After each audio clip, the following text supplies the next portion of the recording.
Assalamualaikum warahmatullahi wabarakatuh. A'udzubillahi minasyaitonir rajim. Bismillahirrahmanirrahim. Alhamdulillahilladzi hadana lihada wa ma kunna linahtadiya laula an hadanallah. Asyhadu an la ilaha illallah wa la syarikalah wa asyhadu anna Muhammadan abduhu wa rasuluh la nabiyya ba'dah. Amma ba'd. A'udzubillahi minasyaitonir rajim. Bismillahirrahmanirrahim. Ya ayyuhalladzina amanu taqullaha wa kunu ma'as shadiqin. Para jamaah, ibu dan sahabat-sahabat semua yang insya Allah kita mendapatkan rahmat dan maunah dari Allah Subhanahu wa taala. Mari kita memulai dengan mengawali bersyukur pada Allah ala kulli halin wa nikmatin. Alhamdulillahirabbil alamin. Bersolawat kepada junjungan kita Nabi Agung Nabi Muhammad Rasulullah sallallahu alaihi wasallam. Allahumma shalli wa sallim wa barik wa sallim wa ala alihi wa ashabihi. Amma ba'd. Mari kita memulai dan meneruskan kitab Maqasidul Ayah yang hari ini menerangkan dan meneruskan tentang nafsu. Pada hari Selasa yang lalu kita pada satu penjelasan perbedaan dan hubungan antara nafsu dengan setan. Kalau nafsu itu merusak amal, tapi kalau setan itu liyuhlikata wa yurida. Jadi kalau setan itu menghancurkan dan membinasakanmu, bukan untuk agar kita mendapatkan kenikmatan, itu kalau setan. Kalau nafsu itu mungkin ada rasa nikmat, tapi ada unsur nafsu di situ, berarti ada riya, takabur dan sebagainya.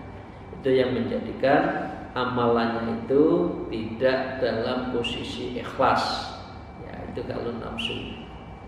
Tapi kalau setan memang tujuannya merusak kita. Saya lanjutkan para salikin rahimakumullah. Wa qala al-mu'allif hadzal kitab nabihima bi ulumiha fid darain amin ya rabbal alamin. Walau qadara ayyuhlika bima ladzati fihi la fa'ala li fardhi madawati iyyaka wa kaifa tatakharram min utuwan lam turidhu khairan qattun ila nazata ila khilafi. Walau qadara ayyuhlika bima ladzati, anda setan itu mampu menghancurkan dengan sesuatu yang dengan tidak nikmat, ya. Jadi setan itu menghancurkan. Tapi kalau nafsu itu ada unsur nikmatnya. Kalau setan itu merusak dan menghalakah, jadi membinasakan kita, itu setan. La fa'la li farati adawati iyyaka adawatih, niscaya ia akan melakukan itu karena permusuhan yang besar, ya. Adawih, dia adalah musuh kita itu yang besar. Jadi kita memang satu hal yang paling besar musuh kita itu ya nafsu. Ya. Tapi karena itu wa kaifala tatakharruzu min atuwin, bagaimana kau tidak melindungi dari musuh? Nah, seringkali bahkan kita itu bersenyawa dengan musuh, ya. Tahu itu setan, tahu itu nafsu dulu. Ya, tapi kita asik memelihara nafsu. Nah, padahal nafsu itu bersenyawa dengan setan. Lam turid khair, nafsu itu tidak pernah menghendaki sebuah kebaikan. ya qatun illa nazata ila khilafih, ya nafsu menarik dirimu untuk melawan musuh jika musuh itu tidak menghendaki, kalau tidak menjalankan itu kita berbeda dengan hati kita. Lam yakun muwafiqan li hawaha, maka nafsu itu tidak akan bersenyawa, muwafiq, ya, menyetujui li hawa dengan hawa kita. Jadi nafsu itu akan bersama dengan kita, dan kita melakukan sesuatu itu karena ada hawa nafsunya itu. Nah, gitu loh Bapak Ibu sekalian. Jadi kalau nafsu itu ada unsur nikmat, nikmat dipuji, nikmat banyak dilihat orang. Nah, itu tetap akhirnya dia itu nafsu itu akhirnya bersenyawa di dalam diri kita, dan kita itu adalah menikmati dengan nafsu itu. Wala urida la kasyarik, maka nafsu itu selalu memperlihatmu keburukan, ya.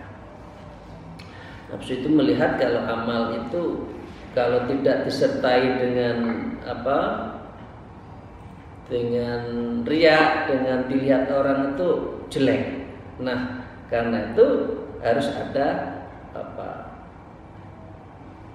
nafsunya. Qatun yuwafiqu hawaha.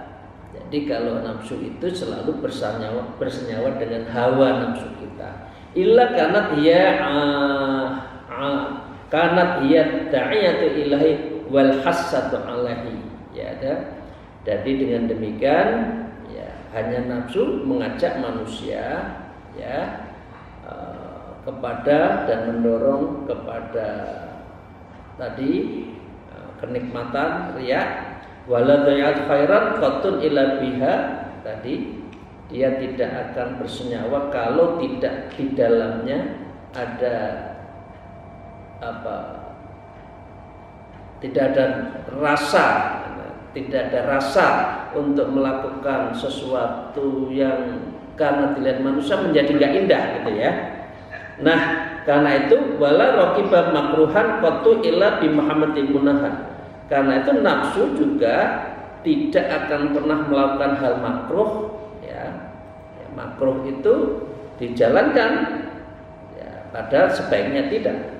Karena makruh itu bi mahabbatiha, ada rasa cintanya dengan makruh itu, wa munaha, dan dengan demikian nafsu itu adalah berkaitan dengan harapan-harapan orang dilihat.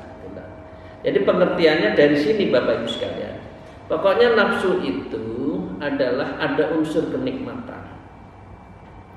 Karena unsur kenikmatan, maka ibadah itu dibalut dengan rasa bangga dengan amalnya, karena di situ terselip rasa ingin dilihat orang. Nah, itu ya. Jadi dengan demikian makruh pun dilakukan, tapi dalam rangka dia itu nafsu. Padahal makruh kalau bisa dihindari, kan gitu. Nah, makruh di dalam konteks takwa tidak menunjukkan dia seseorang itu menjadi warok. Padahal warok adalah salah satu dari ciri orang yang takwa. Jadi orang takwa itu adalah sedikit mungkin menghindari kepada hal-hal yang makruh. Mereka lakukan terus karena apa? Karena ada hawa nafsunya. Saya tidak mau masuk di dalam diskusi hukum tentang rokok itu makruh atau tidak. Nah, nanti karena banyak orang yang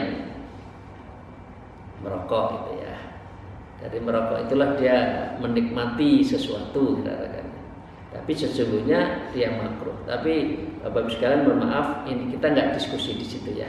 Tapi yang jelas orang yang menjalankan makruh itu karena nafsu. Padahal bisa saja direm. Nah, maaf ya, yang ngerokok ya. Padahal bisa juga direm. Tapi kan rasa ingin. Nah itu kan, apalagi kalau orang ada nervous, biasanya kalau merokok sudah bisa menghilangkan bisa menghilangkan nervousnya itu. Nah itu ya Bapak sekalian, saya lanjutkan para salikin. Fa kaifa la tahdaru mimman hadza sya'nuha, maka bagaimana tidak kau mewaspadai dalam kondisi seperti ini. Jadi kita diminta untuk mewaspadai bahayanya nafsu, gitu Pak. Sahabat sekalian ya. Sya'nuha wa qad sahiya 'alaiha khaliquha bi anna amara bisu. Karena Allah itu memberikan kesaksian bahwa nafsu itu selalu amara bisu.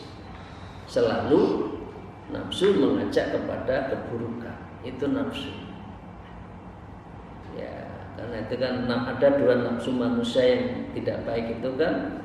Nafsu natikoh itu bercengkeram di otak, mengajak sesuatu yang berpikir sesuatu yang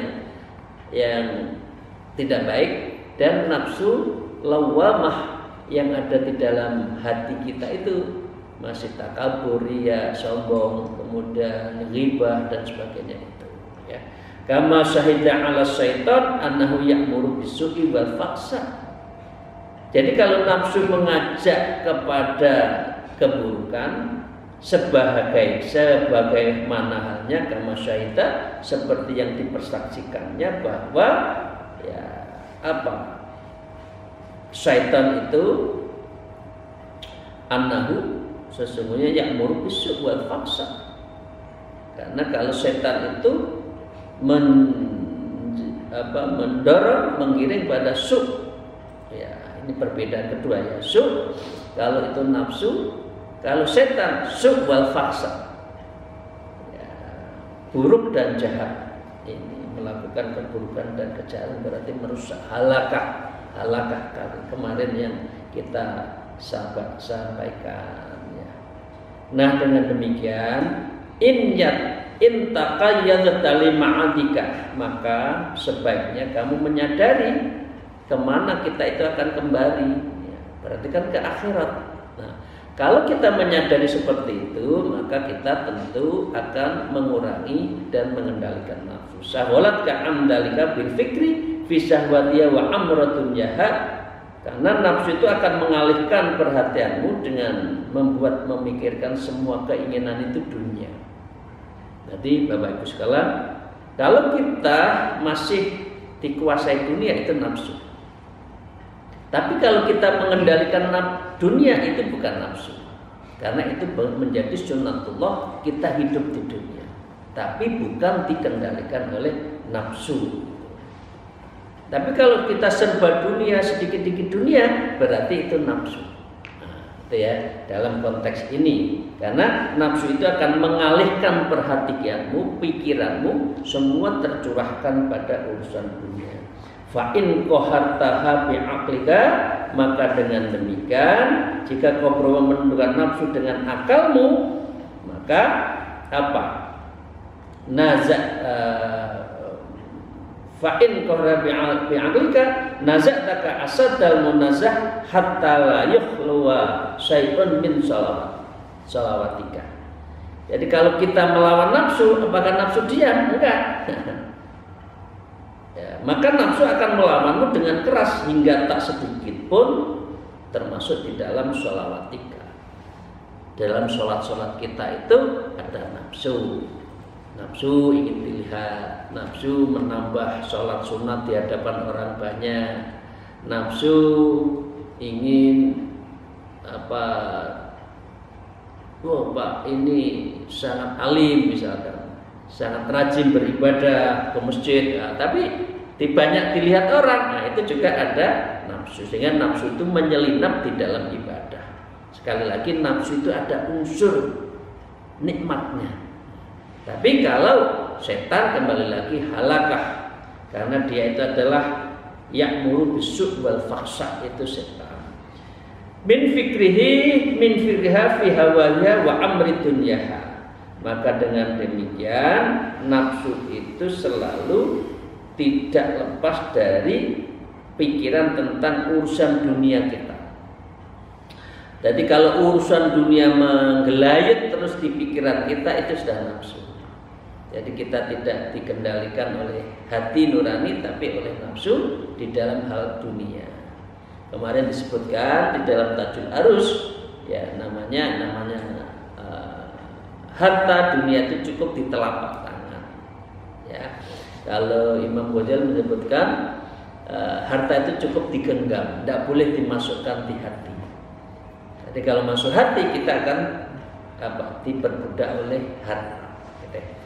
Ya, walau amalaka ba'du a'daika bima tu'amiluka bihi alat dawam, maka dengan demikian jika musuh-musuhmu memperlakukanmu dengan hal yang sama sebagaimana melakukan musuhmu, maka dia akan terus menerus memusuhi kita. La abghadtahu wa qattahu wa qatta'tahu wa hajartahu.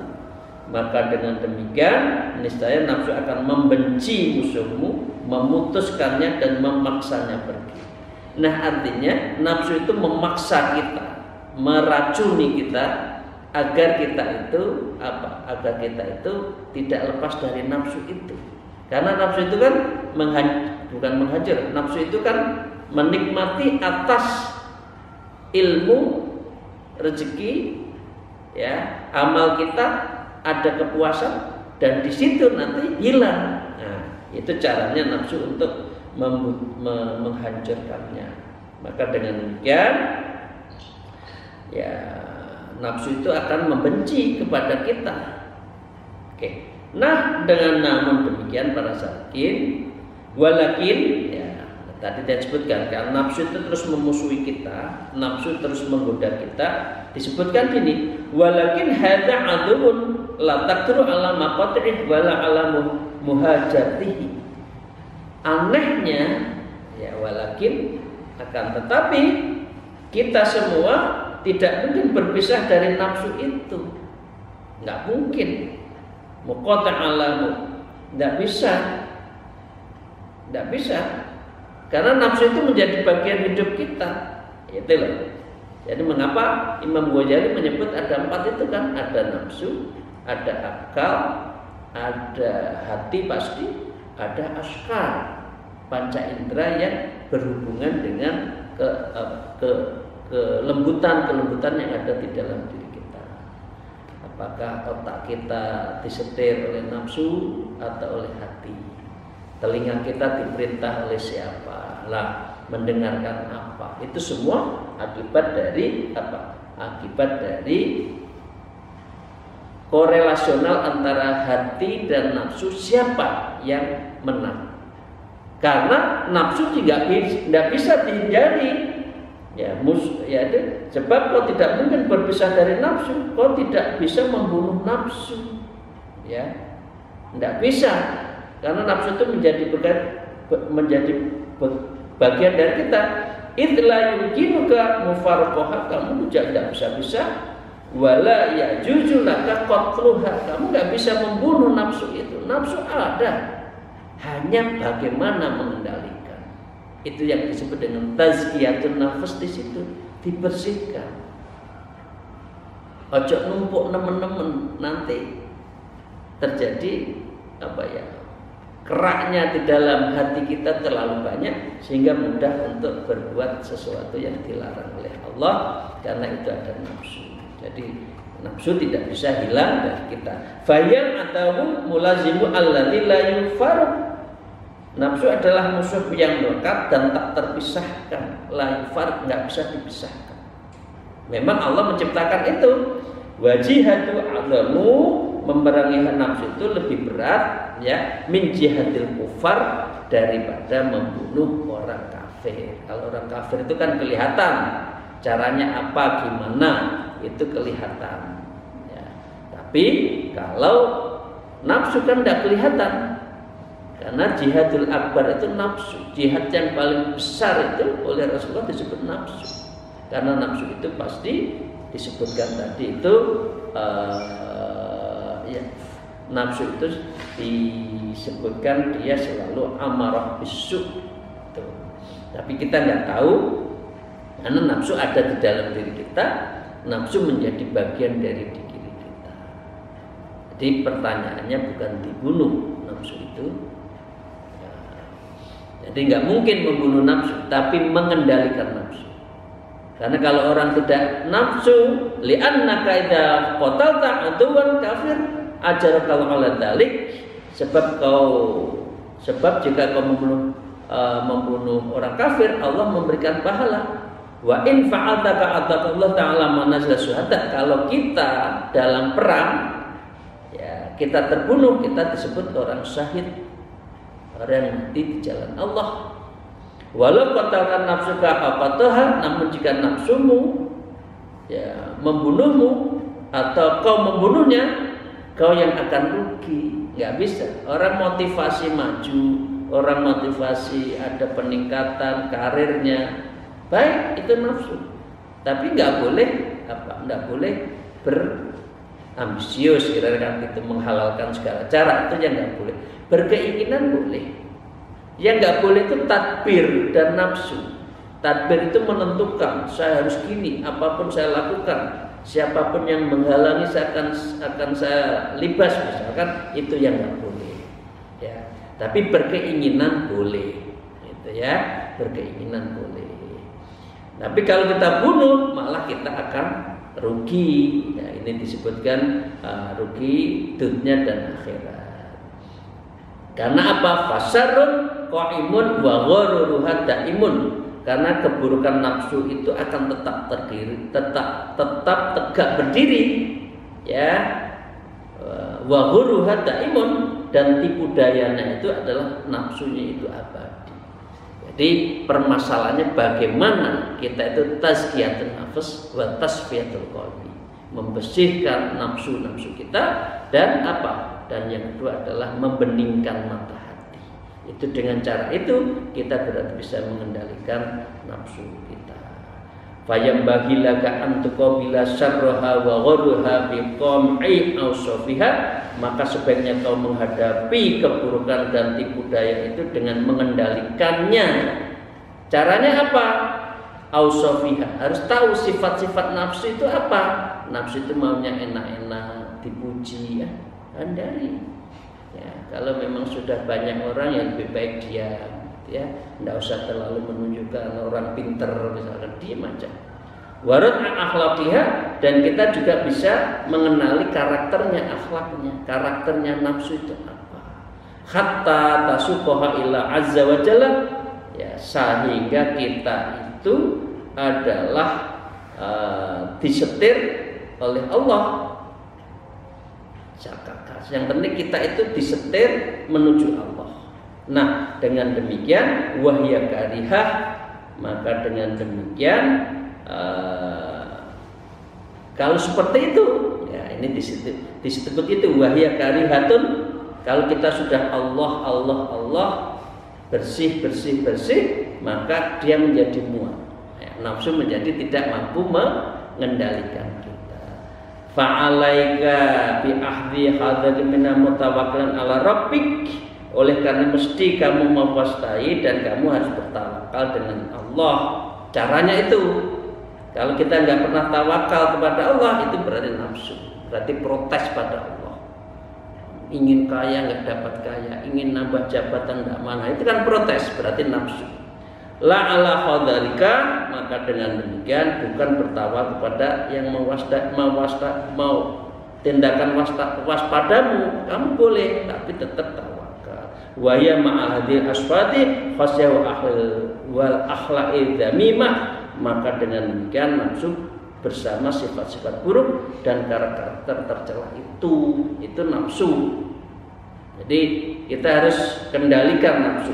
Idza waqata ta'ala li syai'in min ta'ati wa bid'i mardati, jika Allah menolongmu melakukan suatu ketaatan dan mencari ridhonya, ya maka dengan ala khilafin artiha, disitulah nafsu menggoda. Ini berbeda, ini khilafiyah, ini berarti berbeda dengan saya, kata nafsu, karena itu saya harus lawan kira-kira. Nah, sahabat adzalikal nafsa, kalau kamu sampai nisbatkan dirimunya kepada nafsu itu, maka dengan demikian kamu itu adalah kau melupakan dan kebaikan sang pencipta nafsu. Jadi kalau kita ikut nafsu, berarti kita melawan, menentang pencipta nafsu, yaitu Allah. Jadi sekali lagi kata kuncinya, nafsu itu dikendalikan, bukan dibunuh. Wa inna bahakallah subhanahu wa ta'ala khair. Jika Allah mengingatkanmu dengan kebaikan, alhamdulillah, terima.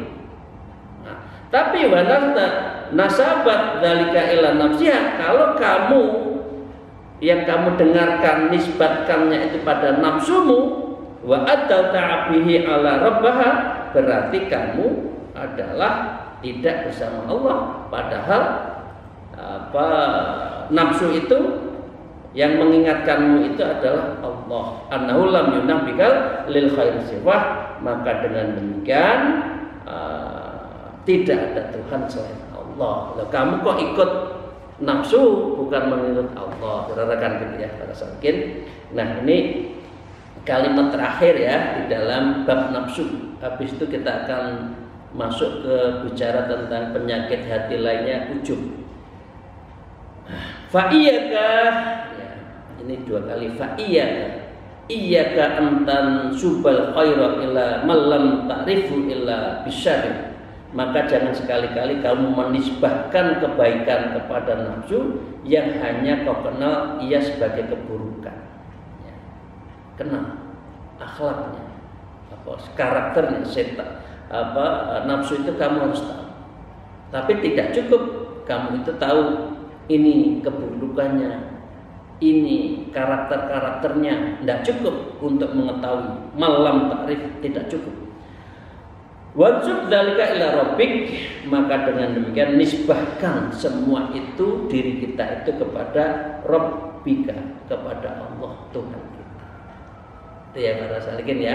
Jadi nggak cukup tahu setan itu begini, nafsu itu begini, tapi bukan hanya tahu. Kok kita malah tidak kembali pada Allah? Kita tidak menisbahkan diri kita itu pada Allah, ya berarti kita itu tidak betul-betul untuk mengendalikan nafsu. Allazi waqa'a dzalika wan nabahaka alaih, maka dengan demikian Allah lah yang menolongmu dan mengingatkanmu untuk melakukannya. Jadi cara mengendalikannya itu tawakal. Kalau sudah nafsu, kalau orang tawakal itu sudah tidak ada nafsu. Tapi kalau orang tidak tawakal itu apa? Nafsu. Apa saja ya, mau urusan makan tidak terkendali itu nafsu. Mau jabatan yang terus ingin naik tanpa henti, ya dengan segala cara, nafsu. Orang mau ingin mendapatkan cita-citanya, harus itu nafsu. Nah, itu yang tidak boleh, kuncinya tawakal. Apa yang ada serahkan pada Allah. Itu baru tidak ada nafsu. Jadi itu hubungan antara nafsu kontra tawakal.